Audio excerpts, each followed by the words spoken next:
The following podcast is recorded and produced by Emerge, a media creators co-op, in affiliation with the network at bicbp-radio.com.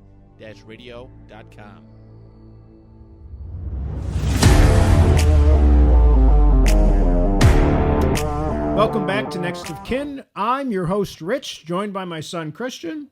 What's up? Welcome back. Yeah. It's been a while. Yeah, we did a while back. We did an episode for X-Men 97, which turned out to be our 97th episode anyway.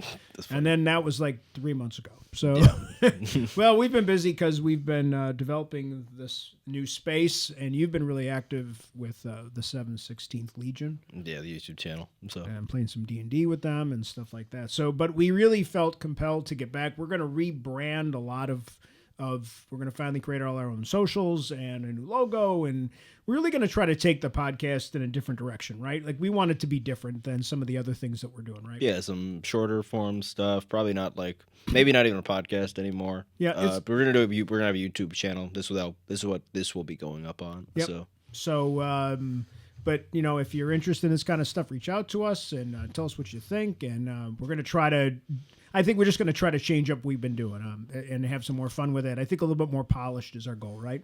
yeah, a little bit. Yeah. So, just like the world of Star Wars, very polished. Yeah, very polished and well put together, well thought out, smooth operating machine. It's a smooth operator. That's what yeah, sounds just, to me. yes, I know. Yes. So you have a lot of things that have been driving. Yeah, I you. did some reading. So a lot happened this week. It wasn't even this week. It was like, okay. So I guess we can get right into it. Let's get right into it. Okay, so the biggest news is obviously is Skeleton Crew. No, it's just like, Well, okay, let's just talk about Skeleton Crew. Real quick.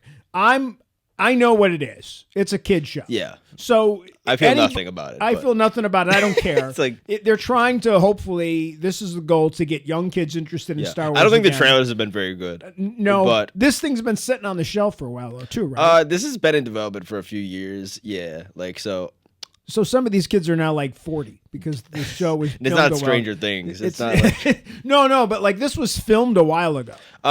from what I can gather, yes. I haven't thought about. I actually haven't even thought about Skeleton Crew very much in a while. I don't think But, anybody is. So, yeah, I don't hear much right. hype or talk about it really. So yeah, we don't have any expectations. I'm just. I think that's less to do with Skeleton Crew and more to do with just the state of Star Wars. Though, Yeah. if I'm gonna just be looking very forward honest. to I hear a lot Andor, about the Andor rest of season 2. Yes. Andor season 2. There's actual palpable hype for. It's probably gonna premiere much better than the original first season did. It's kind of done very well on streaming and is long term and is kind of one of the more watched shows consistently on Disney Plus since the time it's come out. Agreed. So. And I think it's the best thing they've done. Yeah. I mean, I think from a production quality standpoint, from storytelling. I think it's the best thing in the Star Wars universe that's ever been done. Sure. If I'm being honest. I mean, we can get into some fights If about I'm that. being honest, we can man. get into some fights. I mean, about it's still that. you still need the baseline that the underlying. Again, Andor is just the most pure representation of the underlying politics and message that is present in I would say the prequels and the original trilogy. Sure, it is the most yeah. fleshed out, brought to life, brought to the surface of it. It's always underlying. All of Star Wars always has the politics of Andor and the depth of it is always been there. That is just the most it has ever been fleshed out and focused on in a picture. As an adult now, I appreciate that very, very, very much especially because I'm a lore guy. I really appreciate, unlike a lot of other Star Wars fans, the underlying political messages and of Star Wars. So that's why Andor to me is the best thing they've ever done. And I agree. I think that if you really understand who George Lucas is and kind of what some of the messaging that he was kind of after with Star Wars, and I'm talking 1970s. Yeah. I'm not talking about later with the prequels and stuff. You can read about his thought process. Yeah, it's very accessible. Yeah, and if you don't. It's more overt in the prequels, much more overt in the prequels. And that's one of those things that drive me crazy about Star Wars. It's George Lucas, man. I'm I don't agree with that. People because, get lost in the escapism of the world he created, right. and they manage. And again, media literacy isn't at its highest at this point. So a lot of those things like fly over people's heads, Right. At this point. But again, hopefully they don't make season 2 woke. So really, what happened though is that there's been some announcements, and No, actually, not even an announcement. Like Lucasfilm did not. This is not something that is like come from like the official like messaging at like Right. Lucasfilm. This isn't like an official announcement. Basically, I guess like we can get into it now. So yeah, so before we get into that, supposedly before some of these things happened, there was, going back like the last 6 months to a year and a half, there were the following projects that we thought that these are the projects that we have been told existed. And then before you get into your thing. Yeah. And what it was the first thing was obviously that they announced at some point that there is a Mandalorian Grogu movie that is in production. Actually, let's go back a little bit further Okay, than that. we'll go back a little bit farther. So basically, obviously, Star Wars movies have been in limbo since the Rise of Skywalker. It's been 5 years since we've had a released Star Wars film now. Obviously, like we've had a lot of Disney Plus stuff and some cartoons and stuff like that, animated stuff. But we haven't had like the last movie to come out in theaters was The Rise of Skywalker, which I hate. It's like, but anyway, so they've been struggling to be like, okay, like what is going to be like our return to like the big screen or whatever, like, and there's obviously been internal deliberations, and we've heard little bits and pieces about that, and obviously a bunch of stuff has come and gone, like, and that was announced, like, which I'm gonna get into later. Yeah. But the most recent things were like even before the Favreau movie came into being, which was like a pretty recent. Like that happened like this year that like that movie came into fruition as like an idea, and then they've already kind of filmed it over the summer. I don't even think Pedro Pascal was there for most of the filming. Like I think he did a few things before he went and filmed Fantastic Four. Right. But like that's kind of the return to Star Wars, unless like this movie doesn't come out too somehow, will be like The Mandalorian and Grogu. Horrible name, by the way. And it's being directed by Jon Favreau, which now I found that hilarious when it came out because that wasn't one of the 3 movies announced in 2023 at what was it, Star Wars Celebration, I think. They announced the 3 movies they had announced at Star Wars Celebration, which again had basically no work done on them. I don't even think they had even like an ounce of a script at that point, if I'm being honest. Maybe the Rey movie might have at that point, but the writer who was attached and had a script at that point was gone by that point. Right. I agree. So we had actually, let me just get I had this somewhere in my notes. Well, yeah, they had announced There's 3 movies.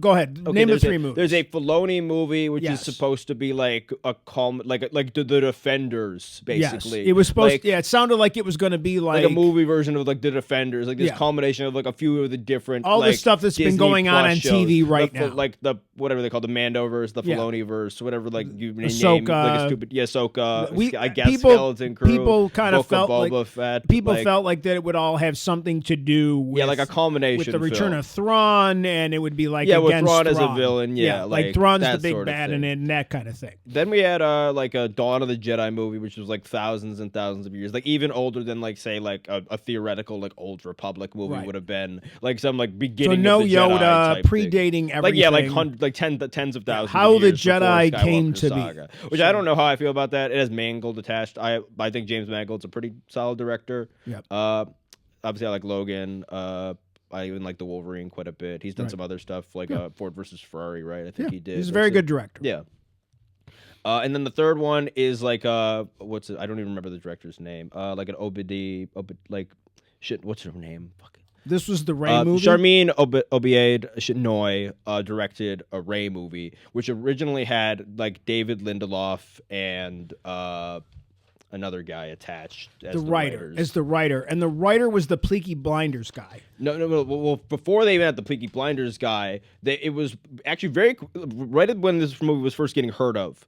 I actually don't like. I don't know. My timeline might be a little bit off in my brain, but basically the new guy, the second writer came on was the Peaky Blinders guy, Stephen Knight, the guy who created, writes, and produces Peaky Blinders. And they announced that he was writing. Well, everybody in the world knows anything about what's going on in like film and television. A couple weeks before the is that writer's strike started. that he was writing. He's writing the Peaky Blinders. He was in the movie. middle of writing a Peaky Blinders movie, but also they announced this a few weeks before the writers' strike started, Right. which lasted for a great deal of time. Right. And that was after they had already had David Lindelof, who was the creator of Lost, and did Watchmen for HBO, which I really like. And he did I think he wrote Prometheus. And we were like, oh, okay, this isn't bad. So pretty good writers for both. Actually, both pretty good writers in their own right. Right. And he had someone else that he was writing with. I'm forgetting his name. They were co-writers, and they left almost as quickly as they were announced. We heard they were writing a movie. It leaked basically about a month or two before. They departed the project. Right. And apparently they apparently had a full script is what the rumblings were. Although I think that script had Ray as an elderly, as an older they were going to recast it wasn't it. going to be Daisy Ridley Ray. It was going to be pushed off several, decades. It's going to be decades and decades, Yes. 60 years something in the future, where she's an or older she lives on Tatooine, Jedi. it's just 12 years. Yeah, sure. So. But again, I guess they didn't like that because Lindelof left, and Lindelof and the other guy ended up throwing shots towards Lucasfilm months later during the writer's strike and stuff like that. And they said that picketing Disney was much more fun than writing for Lucasfilm. I think was something they said, and I'm like, okay. That's great. Yeah. But either way, Stephen Knight recently has left the Ray movie. As I think 3 weeks ago, towards the end of October, it was announced. And weirdly, funnily enough, it was Ray Daisy really was there's news coming soon about the movie. And then a day later, the writer left the project. I'm like, is that the news? Is that the news, Daisy? I feel so bad for her in all this. I feel horrible for her in all this. I don't know. I feel I don't even love Ray as a character. I don't hate her either. I don't dislike her. I don't dislike the character. No. I never blame actors for this. Yeah, no. It's people go crazy and they get mad at the actors. We've already talked about. It's very childish. With Rose, okay, she got hired. The actress just got hired. Yeah. Oh, the amount of hate that she's gotten, later. and obviously you can go back to the kid who played young Anakin, the crap that kid got over the years. Star Wars isn't the most understanding worldly fan Will base, Wheaton, the shit that he's gotten honest. for being Wesley Crusher. He was a little kid. Leave him alone. He was a teenager. Yeah. So I never blame the actors. I don't want to be those people. Just poor. If you put in a bad performance, I'll say you didn't do great. But I'm not gonna shit on you that much. Your personality or your character or anything like that. So right. But I'm not gonna be mean about it. You know what I mean? I didn't think she did that good performance. Yeah. I certainly have that. But sure. But anyway, where were we? So we were trying to get. So that all happened, and then. Okay, yeah. So then the strike ends, and that gets into this. Yes, actually. 3 weeks or whatever in August, and we have no idea what this. Yeah. Okay, real quick, just to cap off the Ray movie discussion. Obviously, they lost another writer. That writer had been on the move on that picture since March. Right. March 2023. Obviously, a large chunk of that was the writer's strike. 6 months, 6 months of that was writer's strike stuff. So he wasn't working on anything during that.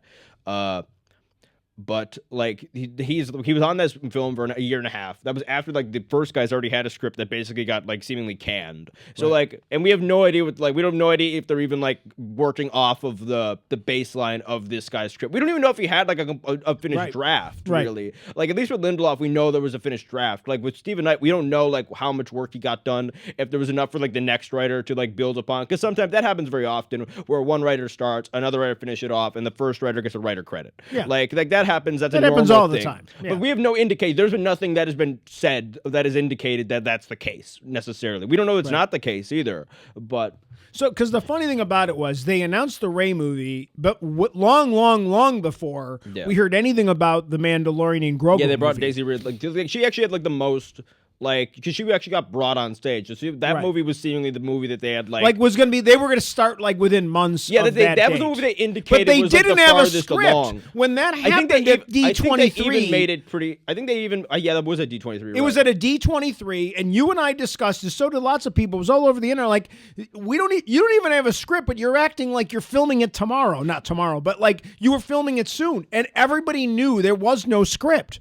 Yeah, basically, because I forget exactly. So this is a while ago, so I forget the exact. No, I remember that specifically. But because I think we talked about this at the time, Like we know that I think they even indicated that like the script was almost done. Was like they almost like indicated that, but we had done the math and we had done like from the things that Lindelof had said, Right. And like because he had said things that like were leaked, and we knew that the writer's strike was coming, Right. So like we know like this is not close to being There's done. Like unless there's you're gonna be filming in England, when some people have done that stuff. Like, Yeah. but in general, you didn't have a script done, and it's really for something that is problematic as Star Wars has been in terms of the way these projects get derailed.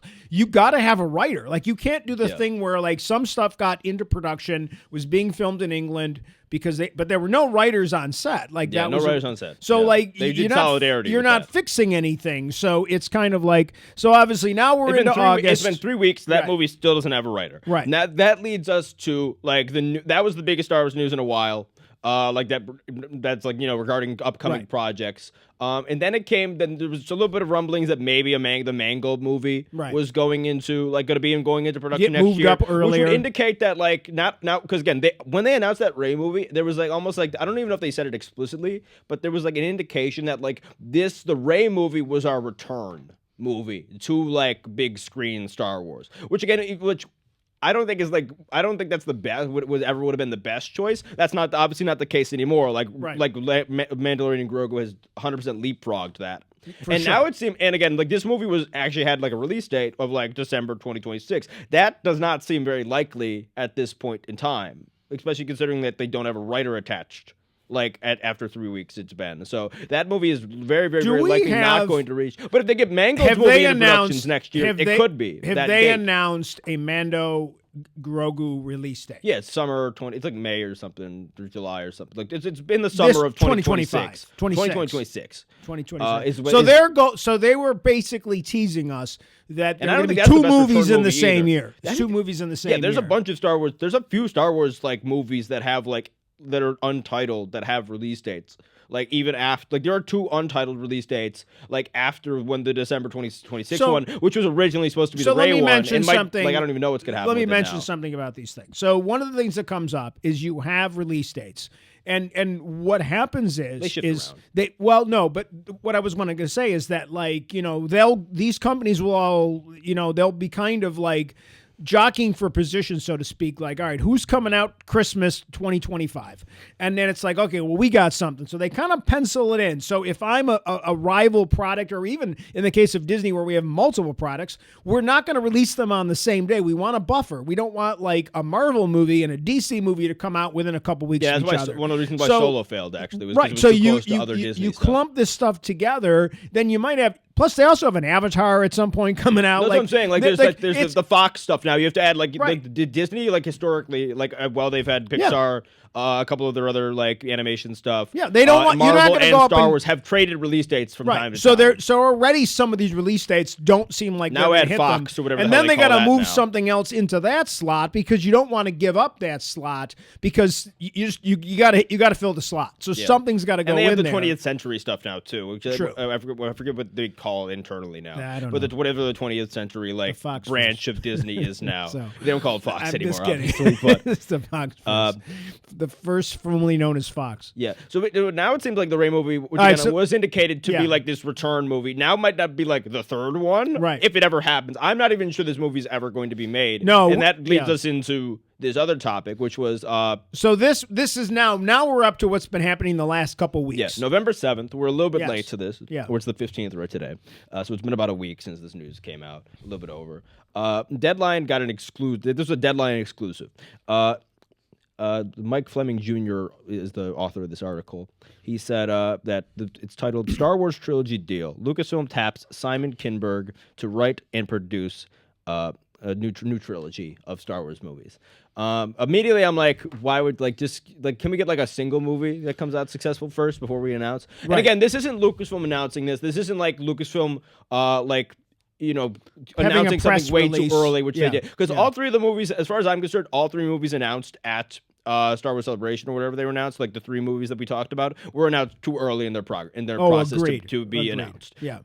At least like Mandalorian Grogu, when that was announced, seemingly had like a script in development and then went into production months after like it was announced. Yes. Like say what you will about that movie. I don't even know if that's the best return movie for Star Wars, but like at least that movie had a plan. Well, and the thing that I'm going to say before you get any further with that I didn't get a chance to mention. You mentioned Pedro Pascal. They also mentioned they had a very small window where they had access to cast's members. They didn't say Pedro specifically, but you and I kind of theorized based on other things he's working on that he probably had like 2 months that they were able to get him in front of the volume or whatever they did.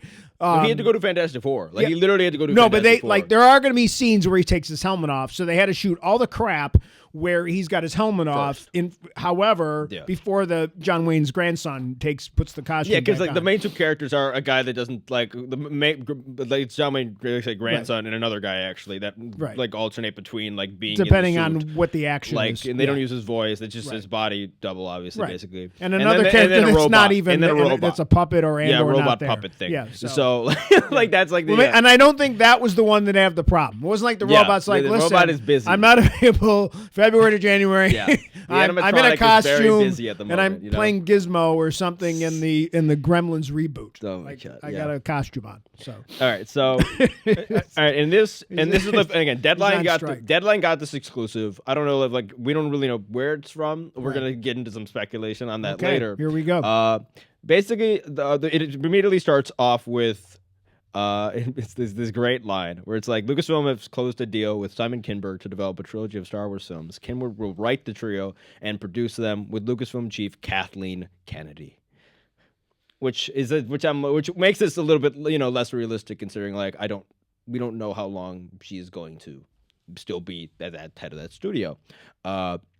This isn't me saying that she's going to get fired tomorrow, but like we're getting to that point where Anyway, then the first line that's like outside of that like exclusive like headline like bring thing is I heard this will comprise episodes 10 through 12 of the Skywalker saga.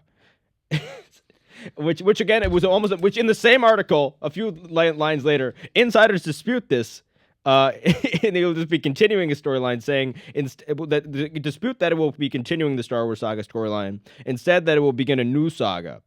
And then they go on to say that it's to sit alongside other developing Star Wars projects, such as James Mangold, Sharmin Obaid-Chinoy, who is the Rey movie, Taika Waititi, which I'm like, that movie is not getting made. So I don't know why that's getting reported been still. Gone for a long time. And then Donald Glover, which is also funny because that was originally a TV show, and now it's a movie, and that was first announced like nearly 5 years ago at this point. So like... All right, so this is a very short article. So let's go. So back to Simon Kinberg. That's so basically Kinberg, all that's important. He's done a bunch of things. He's written like Mr. and Mrs. Smith. I have a whole thing. Yeah. Tell me a little bit about. I mean, I know some of the stuff, but for the people that are watching that, okay. Simon Kinberg. What has he done? Okay. In terms of what he's mostly a writer. He's produced a lot of. Actually, he's writer and producer. He's done a lot of executive producing. A lot of executive producing as well. The stuff he's actually. I'll go with producer stuff first. The producer credit is more. Positive than his writer stuff. Let's be sure. In terms of, I wrote down the producer stuff. He did he's a producer on First Class, X-Men First Class, Elysium, Cinderella, Chappie, which isn't great, Murder on the Orient Express, and a bad Fantastic Four movie, and Death of the Nile, Fantastic Four, the rest of the newer era of X-Men stuff, including good stuff like or better stuff than like the mainline X-Men movies, which got pretty bad, like towards the end there. And he was also New Mutants. But he also was on Logan and the Deadpool movies, which are more positive. He was an executive producer on Deadpool and Wolverine pretty recently. Days of Future Past, and the Sherlock movies, if I remember correctly. Yeah. Yes, those are all. In terms of things he actually wrote, though, and had creative involvement, whether it's some of this is story, some of this is screenplay. X-Men: The Last Stand, Fan Four Stick, which is what I affectionately call it, and a lot of people affectionately call it X-Men Apocalypse, X-Men Dark Phoenix. Yes. And he didn't write on New Mutants, but he was an executive producer. He did write for Days of Future Past, but a lot of the story was done by Matthew Vaughn, who did First Class. It was helped him with that. So I assume that a lot of the better parts of Days of Future Past, considering that his track record on the other stuff is not great, comes from Matthew Vaughn, who was director and writer of, or one of the writers and director of First Class, which is the best movie of like the newer ones. I think I have a lot of enjoyment of Days of Future Past, but the most well put together movie is probably First Class of the four younger generation X-Men. I'm okay with that. I would agree with that. And then he's also, in terms of Star Wars, he obviously you said Mr. and Mrs. Smith. He wrote the movie and the show. So he's wrote both properties within that universe. Yeah, he wrote the Sherlock. And those are both good properties. Those so are fine, yeah. he's hit. It's not like everything he's written is awful. In terms of his connection to Star Wars, he's written some Rebels episodes, right? He created Star Wars Rebels, which is like an animated show, alongside David Filoni and Carrie Beck. But he does not. He's an occasional writer on that. He wrote like 6 or 7 episodes. He wrote the premiere. He wrote like another episode in season 1, the finale of season 1, the 2 the Twilight of the Apprentice, which are 2 good episodes in the second season, and then I think he wrote like the series finale. I think so. But not he doesn't have to owe a lot of Star Wars writer credits. Again, he created it. He was executive producer. I was producer, so he definitely had some involvement. He's not a complete outsider, obviously. Yeah, and he is connected to some things that are. He even has thanks. Like. He has thanks credits, whatever that means. On like he was a consultant or whatever on Force Awakens and Rogue One. Right, which is like a lot of people have thanks credits if I remember correctly for those. Right, and I think he was maybe even early considered like to be like one of the writers for like sequel trilogy like stuff if I remember correctly. Right, in terms of like him being a director, the only things he's done are X-Men Dark Phoenix, which isn't good, and the 355, which is also not good. So, but he's not being tapped to direct here. It's seemingly he was only being tapped to develop rights and produce. So that's not as. And this came out on what, the 11th? No, what'd you say this came out on? This came out on the 7th. Again, this is an incredibly mixed record. I'm sure he's like well liked in Hollywood because he gets a lot of work, obviously. Yeah. Like, but that is not a record and that is going to. And he's a big hit right now because Mr. and Mrs. Smith is doing very well on streaming, and it won a bunch of awards and stuff. Yeah, and I'm assuming he gets like, and producers get like, and again, I don't. Depending on the movie, like a producer sometimes has more involvement than you know what I mean. Like, but producers don't always deserve a ton of credit. Like, let's be real. Like sometimes they don't. Like, one of the movies he did is like The Martian. Like he didn't do much on The Martian. It really depends on it really depends on the project. Yeah. Yes. It's an adaptation. Yes. So right. The There's a lot of projects where the producer is everything because it might be also be the director. Seemingly most is involved with like the late like Fox X-Men stuff. But anytime he stopped being like just a producer on something and like, stepped into a creative role. That, like, to be real, these are the movies that are not very good. Okay. New Mutants. All right, so we have enough about him. So now what else? But then you said that almost immediately people started to say that's not true. Yeah, even in this article itself, there is this first Deadline article. There is like we got disputing reports on that, but then literally within a half hour, you had follow-up reports that basically mostly reiterate the same thing from the Hollywood Reporter and Variety. Which is good. And this is all like trades, like accurate like stuff, like basically from like you know the historic trades of like Hollywood. Basically, the Hollywood Reporter and Variety both go more kind of clear that like this isn't a, or try to make it clear that this is not the continuation of the Skywalker saga, like more so than the Deadline article does. Like they don't even like hint at it being. So before we go any further, like this is the weird thing. Continuation of the Skywalker saga.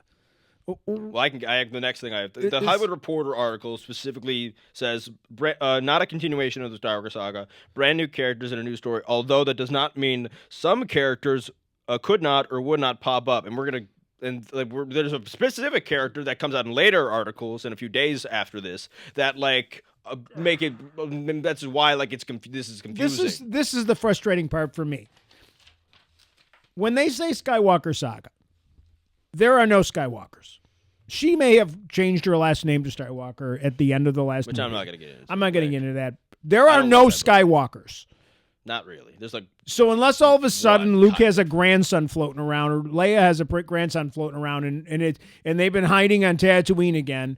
God, please, if we go back to Tatooine, I'm gonna fucking jump off a bridge. Stop filming in the desert. Tatooine trilogy. Stop filming in the fucking desert. I want to see the sand people. And don't film everything on the volume. I want to see Jabba's palace again. Yeah, it's still there. Boba's there, just sitting in a chair now. What's Mos Eisley Canteen been up to? Let's see if maybe they've got like a franchise Mos now. Espa Cantina. It's the same. It's just a franchise now. I want to see Cowboy Boba Fett guy. I want to see. So, and the kids on the bikes. We need the I don't even remember what they're called. Those Skittle bikes. The awful The characters. Skittle bikes. They're Really like- bad world building with The, those the only guys, yeah. worst things colored than that were those Daleks that came out that were I the don't remember what they're called. multicolored. I literally blocked They out were what the those guys are multicolored called. Daleks that everybody hated. Yeah. But so my thing is, I don't. So in my mind, what they're trying to say is that this trilogy is either a continuation of the story that we kind of know, or it's a completely unrelated story. Calling it the Skywalker saga drives me crazy because there are no Skywalkers left. So if it's continuing like at the end of whatever happened that's related to the end of Last Jedi, sure.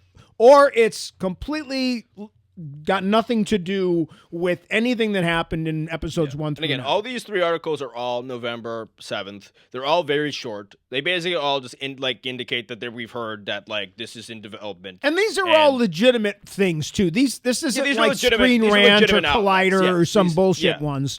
This is like Yeah. actual These aren't even like the more like- insider publications. Yes. Yeah, these are exactly. These people that have links. They have insider These are sources, real. yeah. These are real things. When these stuff reported, it's mostly it might be slightly off, like, Right. but it's mostly. I'm not saying accurate. they're accurate, but these are reputable things. These aren't just somebody saying, "I heard that Obi-Wan's coming Yeah. back." Again, for the Variety season 2." article on the same day says Right. basically the same thing. It also reiterates that this is like in that the. And against the initial notion in the Right. deadline report that this is like a continuation. Right. On November 9th, 2 days later, we get another Variety article, which says like why Lucasfilm entrusted Simon Kinberg to pilot the next Star Wars movies. And this is the most important part of this one. It says, when the news broke on the 7th, it came as a surprise to many executives at Lucasfilm and Disney. The project is considered internally to be in deep development, whatever the fuck that means, and not nearly ready to be made public. It sounds like this is like a very, very, very recent. I even heard other stuff like from some other I don't videos know I what watched deep that there were. trying to decide what deep development. This is less. means. This is less. It's like we're really. I think it's just very. We're early locked in a on. room, man. I think We're it's locked. very we're early on. Like focused. it's not. Basically, it's not. It was not. This is not ready to be made public. Like this is not something Right. that they have enough development on, and they've made decisions on enough so that they needed to like announce to the world to know. Especially because like Lucasfilm already has a problem with like announcing projects far too early. So I guess and then it's not having gonna them be out never in come to 11 fruition. months. Obviously, like Rogue Squadron had a whole like weird trailer thing where like Right.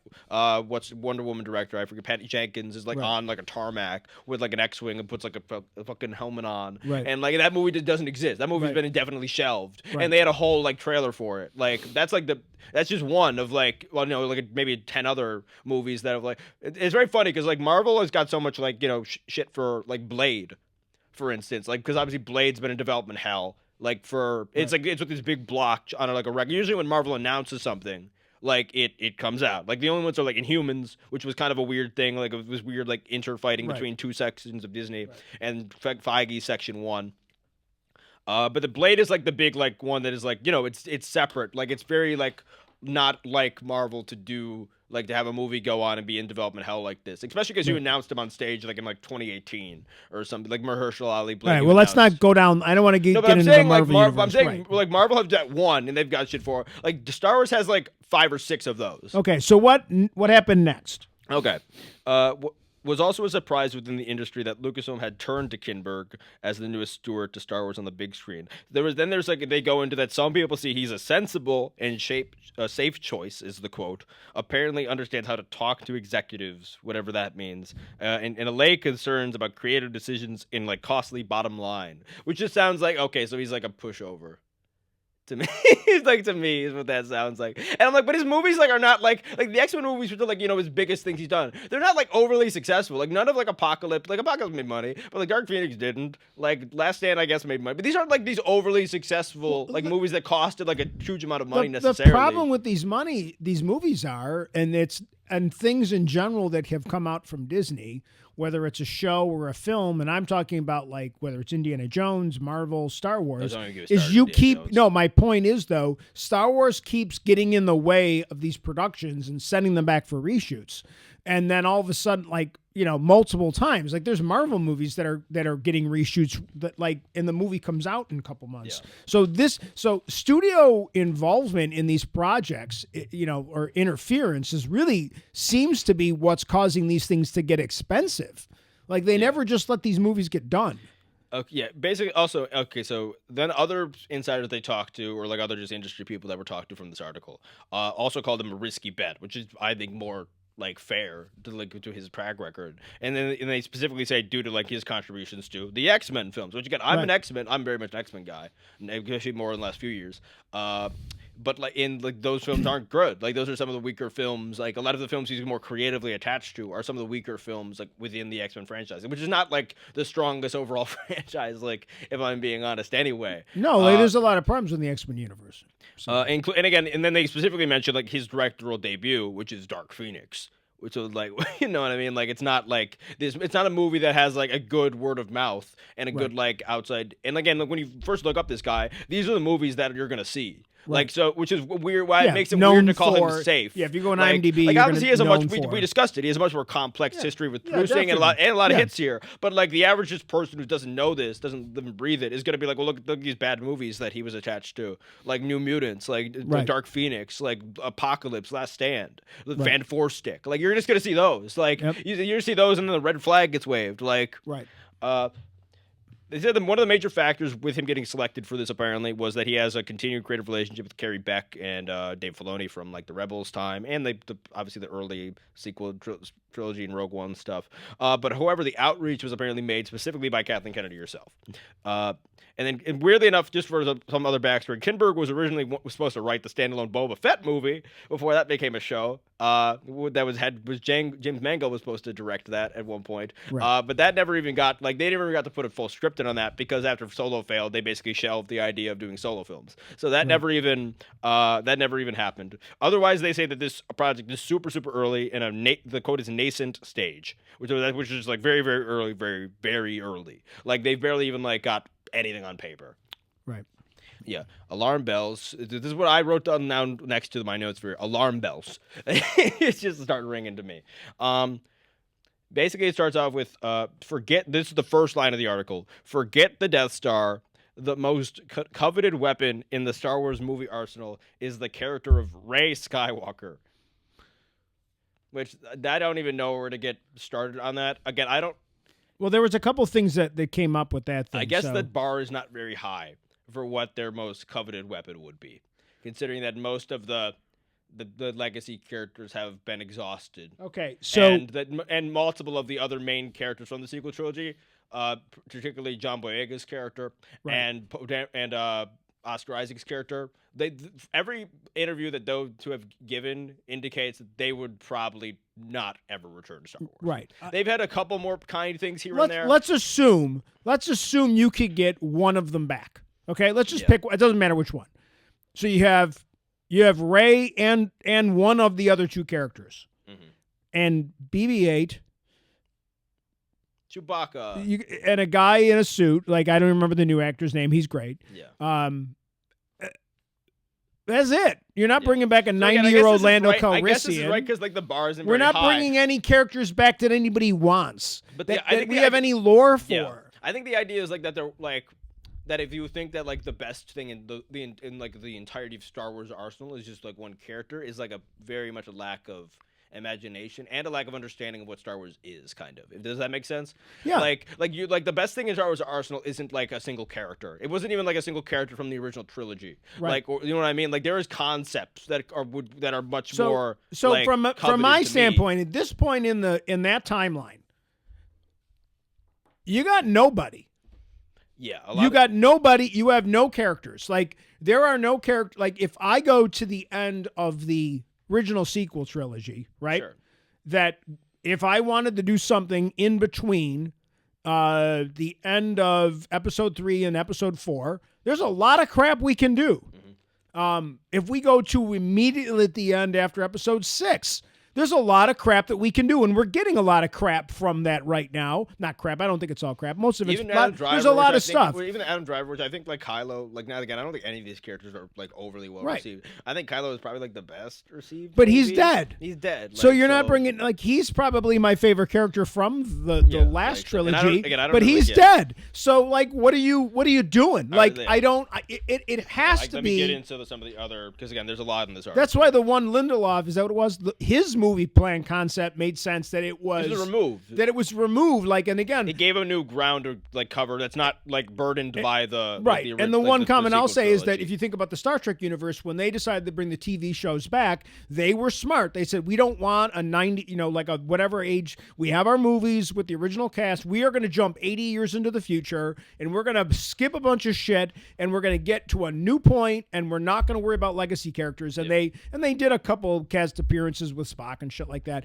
But in general, the Next Generation universe and people, and I will argue, I think this is correct, the most successful period in Star Trek history is the Next Generation, Deep Space Nine, Voyager's time frame. Those 3 shows were all huge, did all very well, and that's the golden age in many ways for people. I mean, not golden age, but that's the best age, the Renaissance they were on a roll age. for a bit, They were on a roll. Like those sure. were, and those led to successful movies and a lot of other stuff. And that's the nostalgic era we all kind of think about right now. So they were smart to get away from Captain Kirk. Pulls from the Generations era. They got away from Captain Kirk, so to speak. Even some of like what's it called? Not Deep Space, but Discovery. Didn't a lot of Discovery pull from the Generation type stuff? Or Discovery pulls from a little bit of everything because remember it starts before Captain Kirk, and then then when it jumps forward, they pulled a lot of things. Picard obviously was all based on the Voyager, Deep Space Nine, Next Generation era. Yeah, and and then even but whatever. So, but I mean, my point is that I'm hoping that it's I don't know, but no, let me get. It sounds like we got a Ray. We had a lot to go through. A Ray trilogy coming. No, not necessarily. I would say like it's very complicated. And again, so obviously a lot of they go into the idea that a lot of talks about a lot of the debate of whether or not this would be a continuation of the Skywalker saga. So it almost like brings up this issue, which we thought was put to bed by the 2 other articles that came out after the Deadline one. But now this one like reignites the idea that it is kind of an internal debate. You see, the reason for this debate is that the new hoped-for trilogy, I love the term hoped for, trilogy, would feature Rey in some form or fashion. Okay. Rebellions are built on hope. So that's, obviously Rey, and they say Rey, obviously played by Daisy Ridley, is key, and then this is a quote, is key to the franchise's next turn. Basically, is what they said. That potentially puts Kinberg's trilogy, which is still in its. This isn't a quote anymore, actually. That puts Kinberg's new trilogy, whatever it's going to be, which is again in very early development, on a collision course with the Rey standalone movie, which we don't even know the state of at this point. That is actively in the works with the director we've talked about. Who again, she's most known for being like a journalist. She's done some other like smaller. Like stuff, and then like she did Miss Marvel. Was basically what she did some stuff on Miss Marvel. Basically, she wasn't the main like writer or nothing, but she directed a couple episodes of that.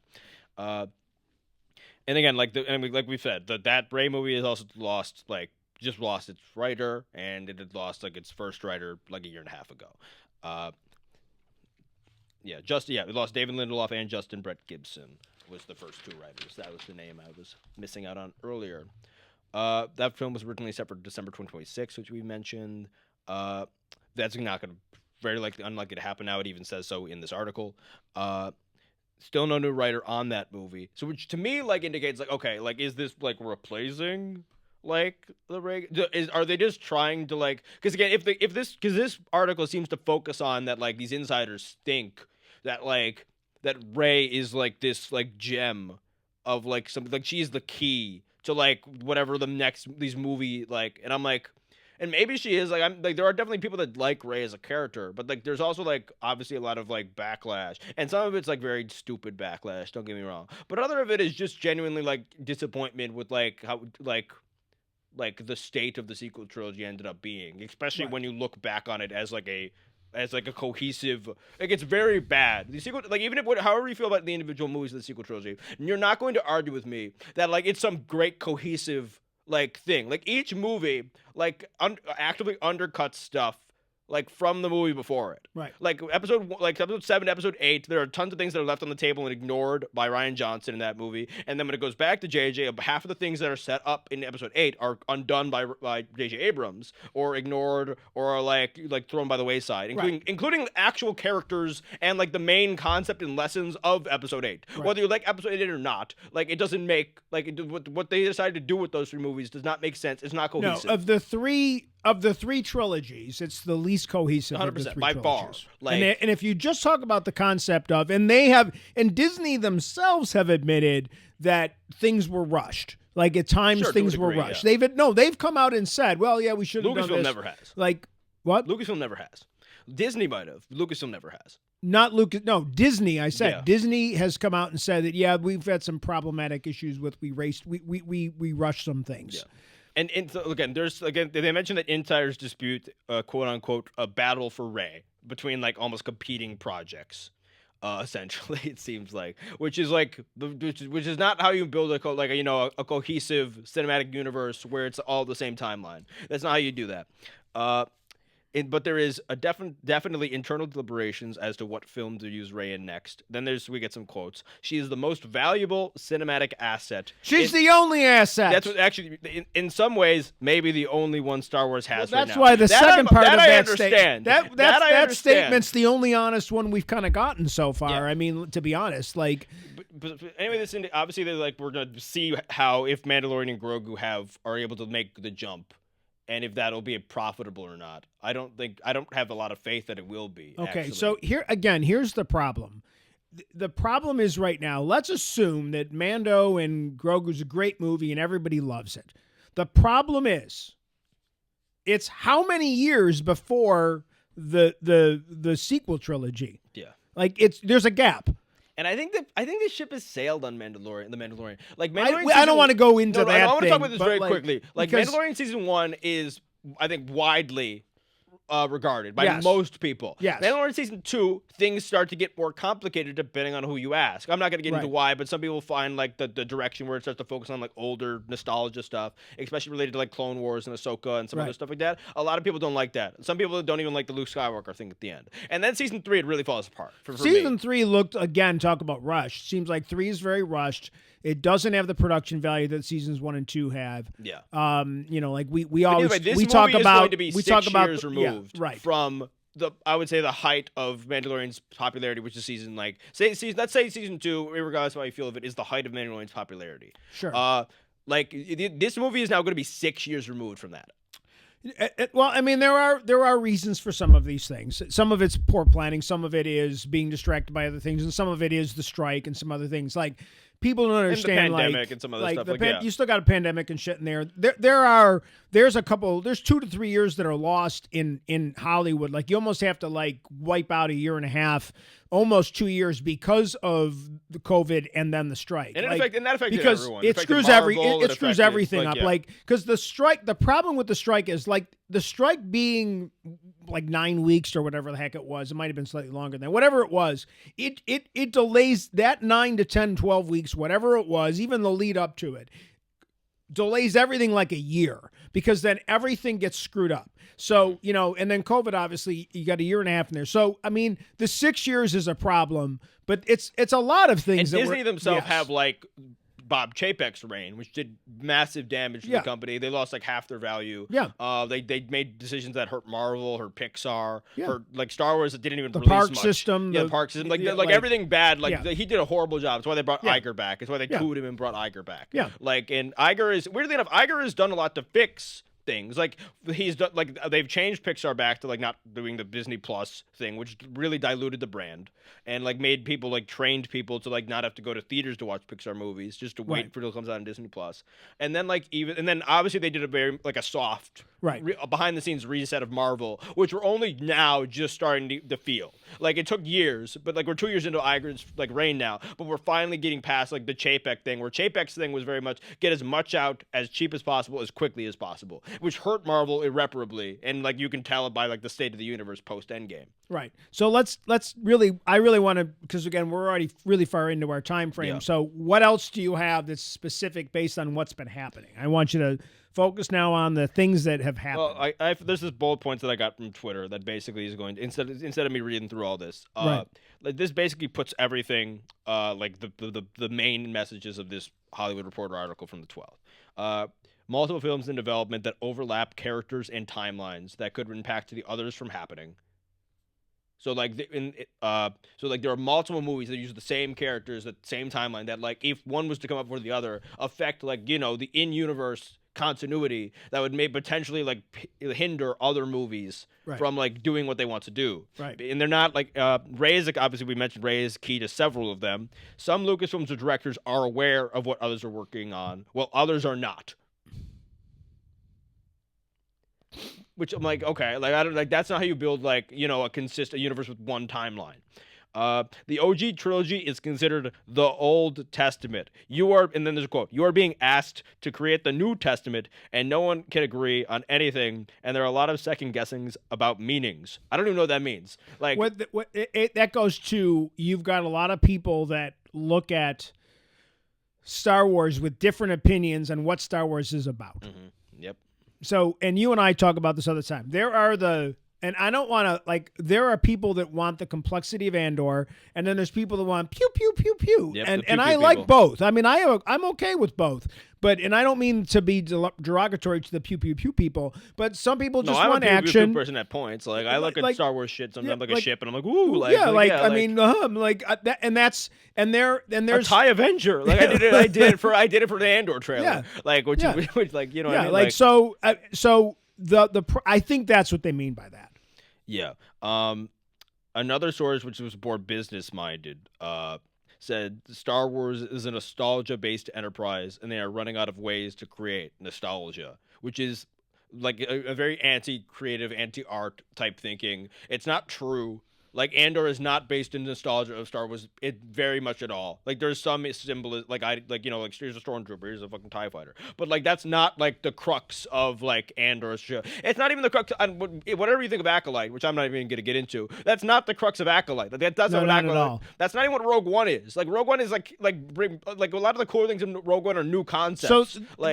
So, Acolyte, you got appearance by Big Head, which pissed people off because of conflicting things, and then you got the back shot of Yoda, but really otherwise you don't have a lot of nostalgia. It's a new time period. It's not Skywalker There's really Saga, no so, nostalgia in there, and then again, obviously people have various opinions about Acolyte, but even in Rogue One, most of the stuff is well done within the context of, you know, reshooting Yavin, you know, kind of the character design with the, you know, the 70s mustaches and Rogue One probably is more than I'm giving it credit. Like obviously there's, you know, and to be honest, the Rogue One things that probably get the most criticism are probably, you know, whether it should be or not, is the Tarkin Princess Leia elements. Those are probably the two things that don't hit the mark well in Rogue One. Okay, then here's some other stuff that like it's actually directly from the article that I want to mention. That is like,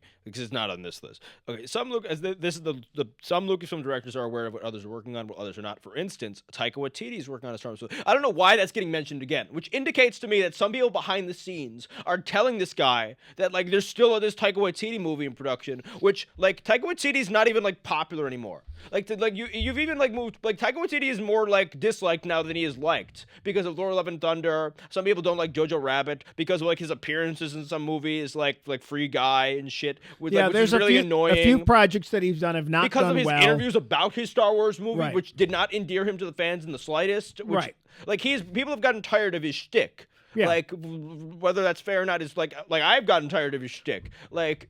Well, it's funny because like I love Thor Ragnarok a lot. It's like, funny really every like once Thor in a while, Ragnarok. like someone will still bring up like the Quentin Tarantino Star Trek movie. I'm like, that's never getting happening. made. Yeah, like, that's... Stop talking about that being in development. That's not in development. It's dead. Yeah, it's they talk never about Sean happening. Levy has a project in the work, which makes me go like a fucking like he directed Deadpool and Wolverine. I'm like, there is nothing that I've seen Sean Levy do that indicates that he should be making a Star Wars movie. And I don't think he's a very creative director. That's anyway. not even like, a thing. That's not. There's no progress. Yeah, that's on not even that announced. So like that's on That's top of all these never other been movies that have announced. that are not like announced. All right, what else in the article? And then they also mentioned Rogue Squadron again. That is done. done. Like, that's dead. That is officially who is been telling them this? But that's officially been dead. Yeah. Like that was we were told that by shelved. Disney. Like maybe we'll go back to it later. I mean, they've never even officially said the Rian Johnson movies that they'll go, it's shelved. I'm like, no, it's dead. Like you're not doing it. It's been a decade. Like anyway, then they said it's a different way of development. Yeah, it's an old school style of development that is like it's like from the it's like basically how like when she was a producer, which Kathleen Kennedy was a good producer, a very good producer. She was called one of the best producers ever by Steven Spielberg. I trust Steven Spielberg's word on that. And if you look at what she produced, holy shit! So she's like, but I think she's like getting her like like her notes on like how she's supposed to produce stuff, but on like from the 90s and like early can I give a real? 2000s, So like, there's a lot of haters of Kathleen Kennedy. Not we got ourselves in trouble, rightfully so. Like about making jokes about it. We've said bad like Yes. things. We overstepped a few times. Let me give you an example of Kathleen Kennedy, like something she did. So I recently watched the John Williams documentary about like his music, and I did not know this, and I think I know a lot about this shit. So Jurassic Park and Schindler's List got made in the same year. Yeah. And because he had to shoot the film in Poland in the winter. So he did not finish Jurassic Park. She finished Jurassic Park. Yeah. Like, and that is, you can That's talk about all impressive, the problem of all the Jurassic Park movies. That's an amazing film. That's amazing. She finished that movie. It's an amazing feat. And she's not a director. She finished that project. So she definitely is incredibly talented and is incredibly successful. But She's good at working. She like when she was in a producer role, she seemingly was like better at this, and she's had some success with Star Wars. For all the faults, like obviously the sequel trilogy. Like I don't like again, they've never admitted this, but like obviously the sequel trilogy damaged the brand. But it did make them money though. It made him a shitload of money. It made a lot of money. Each movie made $1 billion. And ironically, Rogue One Star made $1 billion. Wars is worth significantly more now than when it was bought from George Lucas. Is it? Yes.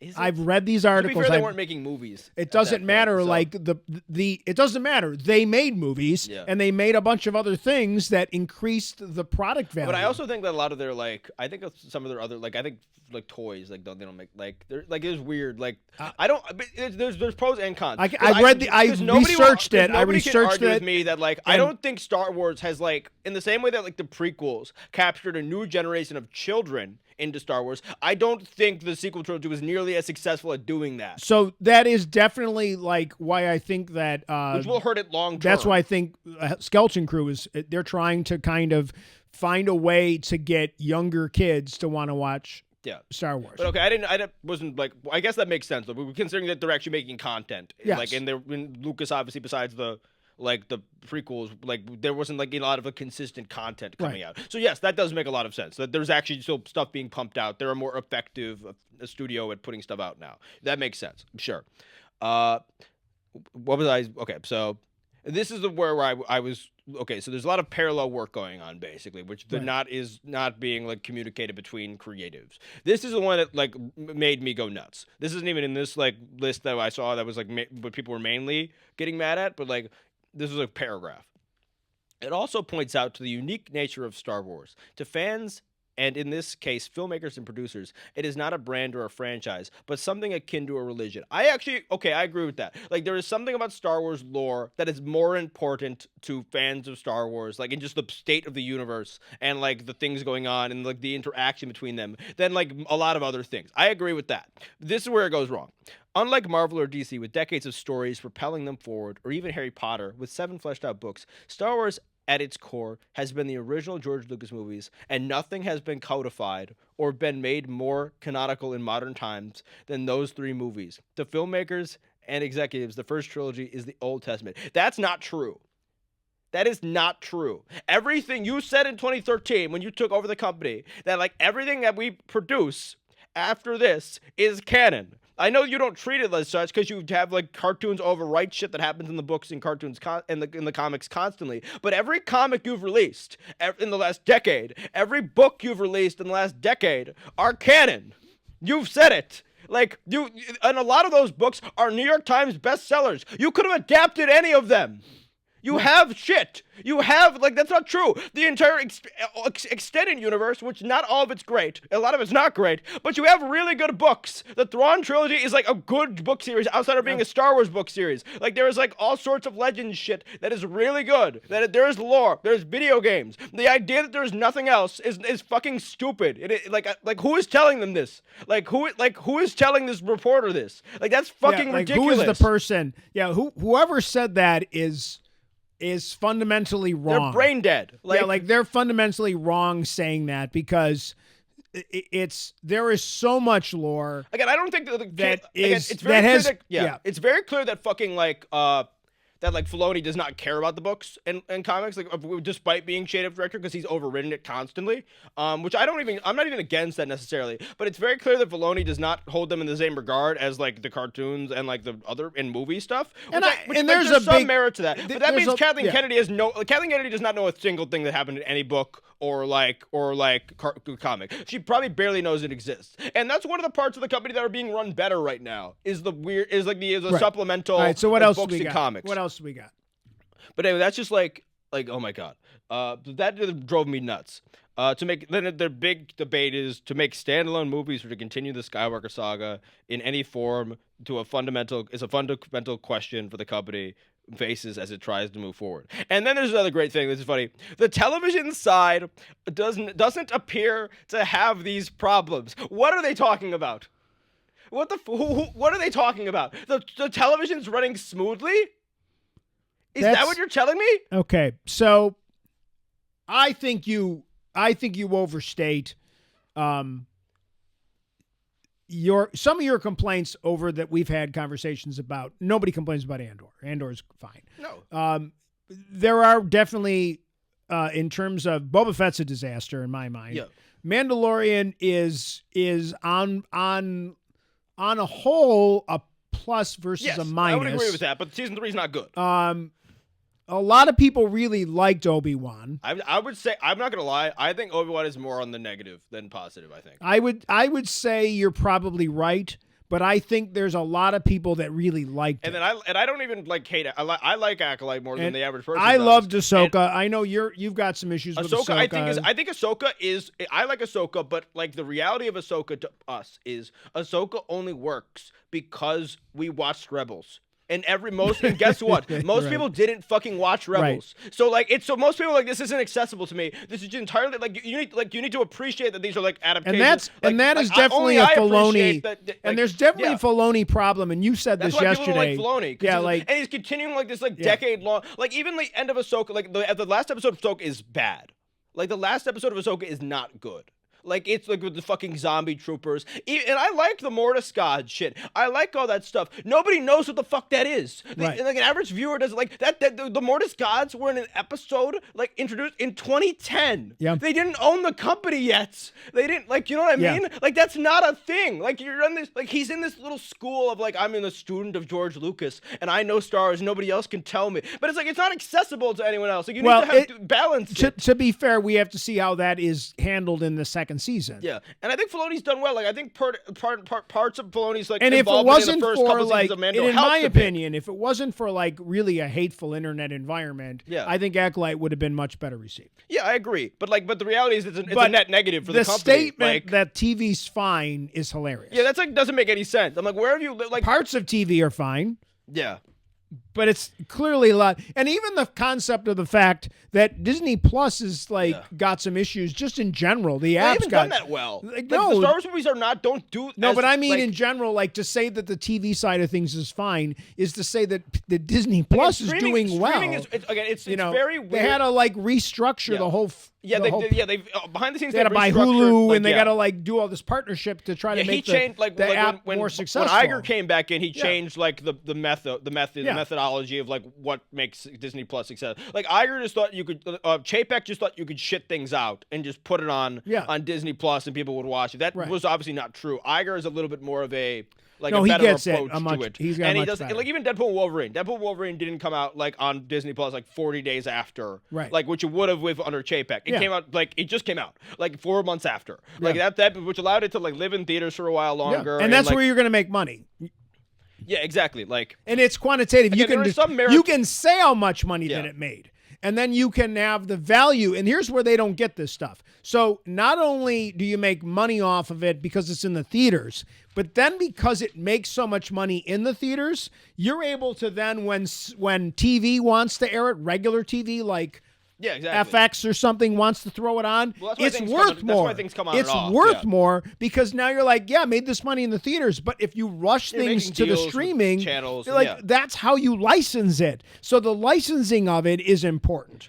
And then what you charge for it on Amazon is important. So it's just like Iger understands that where the other guy all didn't. I can say because that's basically everything from this article. This reeks of It reeks of ego. It reeks of cowardice. It reeks of unorganization. It leaks of like they're headless chickens with no direction. Like one of the biggest criticisms of the Universal, however you feel about the sequel trilogy, is that you were unorganized, you didn't map it out. Like that's the most like universal criticism of the sequel trilogy, whether you like those movies or not, right?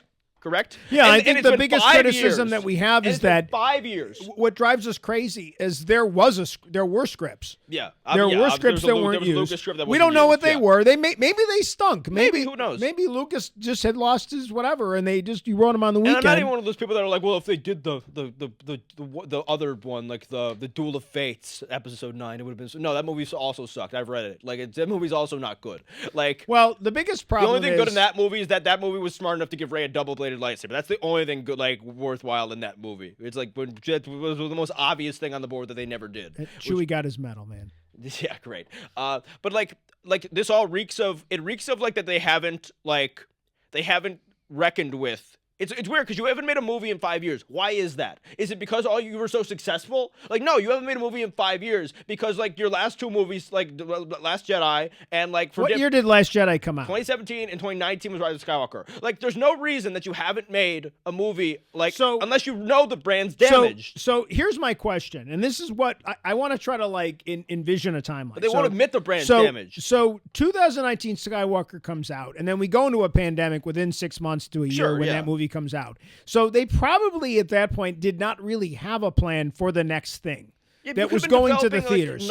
And I know they're very like for whatever reason they despite the fact that it's the most universally talked about thing with fandom people, Right. and it probably would like play well with just normal people. Like Knights of the Old Republic is something they could have been developing for the last 5 years, and like you know what I mean. Like they could have had something in development for, and that would have been like 3 movies. And like to a be honest, series, I whatever you wanna thought call at it, some like- point there were discussions that they were going to go 1,000 years, so that make sure that they pre-Yoda dated. We didn't want a young baby Yoda type, not baby Yoda, but like our real Yoda. We didn't want him in it. They wanted to predate everything, like how the Jedi Order forms and all that stuff, and have that, like, that would have been really cool. And I think that is, to me, like Star Wars, in my personal opinion, the only way to do this is you got to jump really, really, really far back, or you got to jump really, really far. And if you want to go back to the concept of old Rey, and she's now 60, and you don't use Daisy Ryder or Ridley, and then you actually bring in that a new Jedi Order has been created in some format,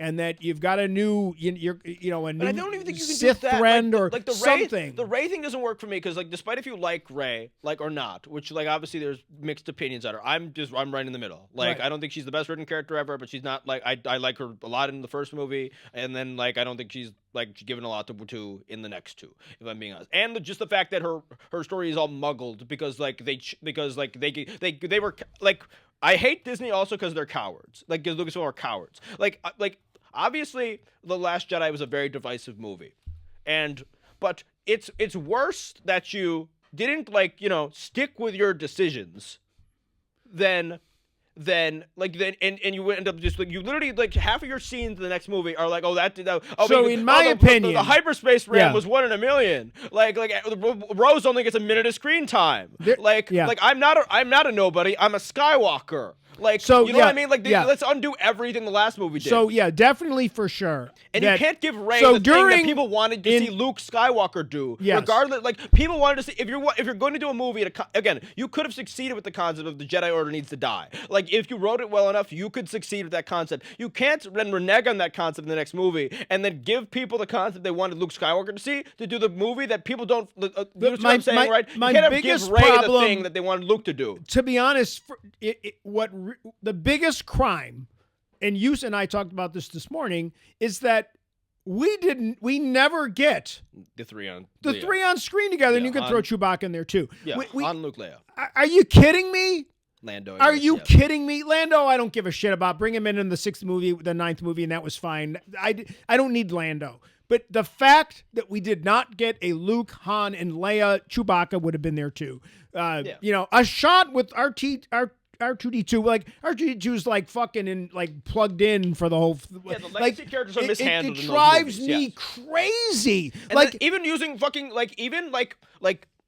Carrie Fisher, rest in peace, died like a year before episode 8 came out. Yep. And they should have just killed her off in that movie. Instead, like, you disrespect her and you use her as like she's a soundboard in episode 9. Yeah. Like she doesn't have a good like you have Daisy Ridley like again like acting against a ghost. Like the ghost of Carrie Fisher. It's disrespectful. Yeah. Like, and then you just kill her in that movie anyway. Like Yeah. And, And she's not even good. Like the scenes you had that you're like pulling from archival footage, like she can't even respond like a human. Like there's one thing where Daisy Ridley does this whole thing to her. It's like blah blah blah blah blah, and she's like, no. Let's wrap this up. Is it, in your opinion, based on what you've seen, because you spent a lot of time doing a lot of research on this? Yeah, I was trying to get a vibe. Is anything actually being made besides Mandalorian and Grogu? I think irregardless of that, like the thing is, nobody believes any of this is getting made. Some people don't even believe Mandalorian and Grogu is going to come out. Like it will. Like they filmed it. Like I know it's going to come out. But like if you're just an average person who's not like clocked in, right? Like which is a lot of people. Because a lot of people have fucking clocked out of Star Wars. Yeah. And that's the real problem that's not covering in any of these articles is that. You know, like you've really done some damage. Like nobody believes any of these movies are gonna come out. Like, oh, let me just like I can go through it like very quickly. Just like there's only 2 movies in the entire, and this is why like I like Kathleen Kennedy, great producer. Nobody will ever take that away from her. Even some of the movies that she's made have been successful. Like the sequel trilogy, it was successful to a degree. At least financially. Financially, the sequel trilogy is successful. I don't want to get into like the argument about. Obviously, I think it damages the brand overall, and that's been felt. That's why it's been relegated to TV for 5 years. Like, is because it didn't, like, you know what I mean? Right. Like, but there's only 2 movies that have ever been completed by like the actual creative team that started it, like the Force Awakens and Last Jedi. That's it. Everything, even like movies that were successful, like episode 9 changed directors at one point.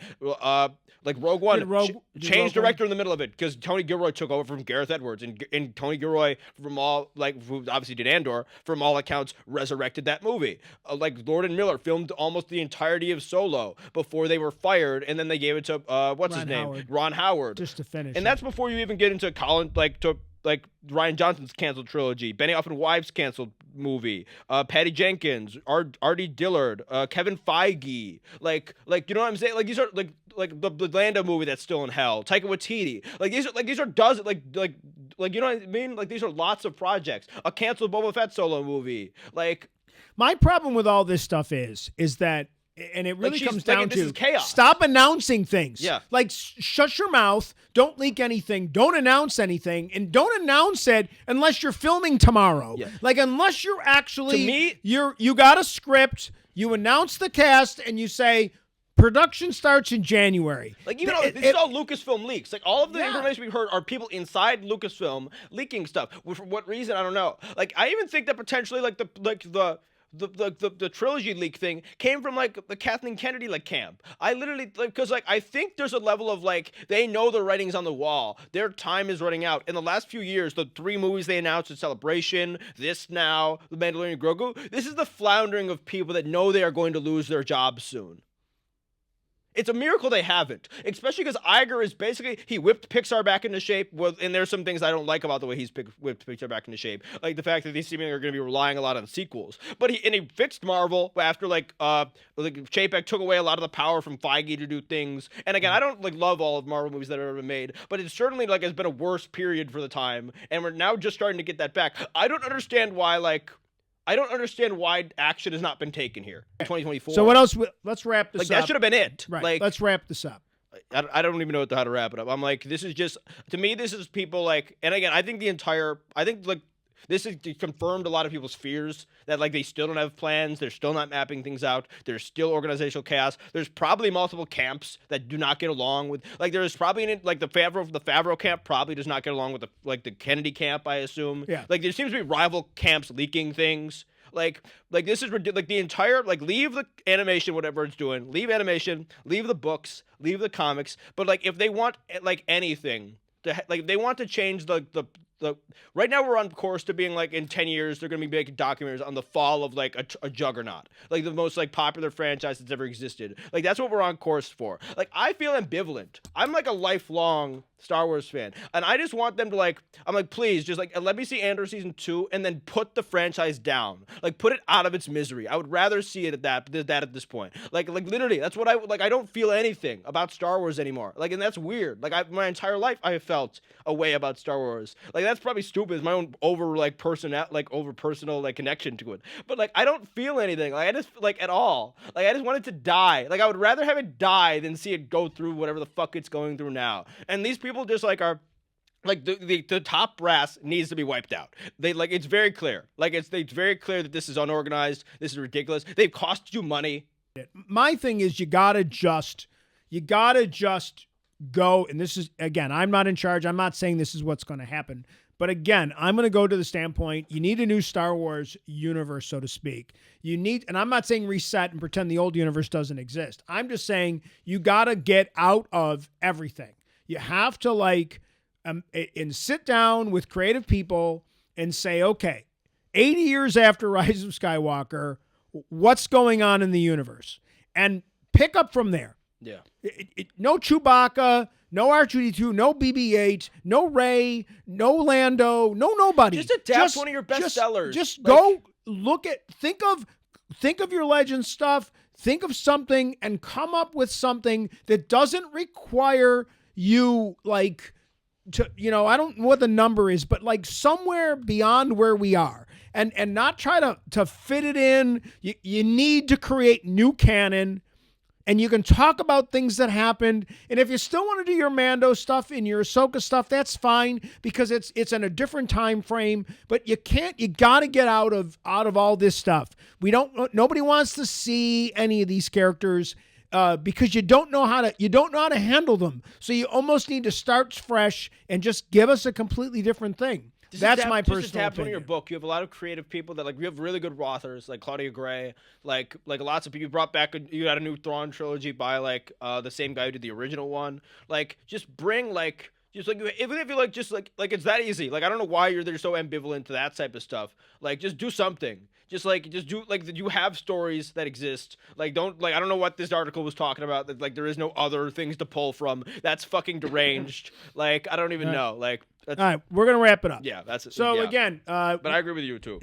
I think that this is not hate. This is we want a good product. Analysis. This is analysis of we want a good product. We want Star Wars to be what it once was. Yeah, and there are a lot of people real quick. There are a lot of people that like kind of are like smile. I'm just happy to get Star Wars. I'm like, and I'm fine with that. Like if you're like that, cool. But like I don't think that these people like, and especially a lot of them, because again, there are two camps. There's like the pro sequel trilogy camp, pro acolyte camp, and then there's like the like Star Wars theory, like reactionary like camp. And I feel much more sympathy to the sequel trilogy people. But like this Lucasfilm does not deserve like the grace you give them.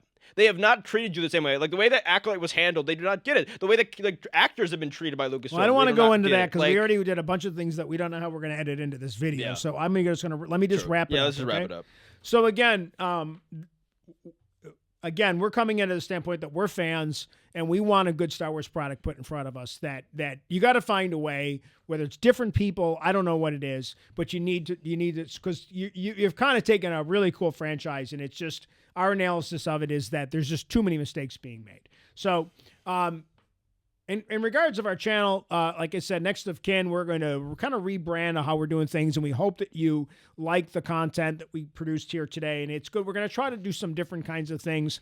We're definitely going to be delving into some things like X-Men and some other things that Christian has been spending a lot of time reading comic books, and I definitely think we're going to have some really cool content coming down the road. Very different from the types of stuff that we were doing in the past. But still, it's still going to be the Next of Kin. It's still me, Christian, and I just appreciate the time that I spent with him. And please follow our socials and share that we're back, and we hope that you like this stuff. See you next time.